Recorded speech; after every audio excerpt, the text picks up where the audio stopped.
ఒకరినొకరు ప్రేమిస్తూ, ఒకరినొకరు అర్థం చేసుకుంటూ, మీ కుటుంబ జీవితాన్ని మీరు కట్టుకుంటూ, మీ జీవితంలో దేవునికి ప్రథమ స్థానం ఇచ్చి ఎల్లప్పుడూ దేవుణ్ణి స్తుతిస్తూ, దేవుని ఆశీర్వాదాలు పొందుకుంటూ మీరు వర్ధిల్లాలి అనేది దేవుని యొక్క ఉద్దేశం. కాబట్టి ఆదాము అవ్వలను దేవుడు ఏ రీతిగా మీరు ఫలించి విస్తరించి అభివృద్ధి చెంది భూమిని నిండించుడని ఆనాడు వారిని ఆశీర్వదించాడో, వారిని ఏక శరీరంగా దేవుడు మార్చాడో, వారిరువురు ఒకరినొకరు ఎడబాయకుండా వారి జీవిత కాలం అంతా దేవుని ప్రేమను కలిగి ఆదాము అవ్వములు ఏ రీతిగా ఒకరికొకరు తోడుగా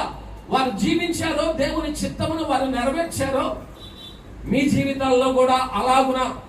మరి దేవుని చిత్తాన్ని నెరవేరుస్తూ మీ వివాహ బంధం ఎక్కడ చెదిరిపోకుండా, మీ వైవాహిక జీవితంలో ఎలాంటి కలతలైనా, ఎలాంటి ఒడిదుడుకులైనా దుష్టునికి మీరు చోటు ఇవ్వకుండా, కోపతాపాలకు చోటు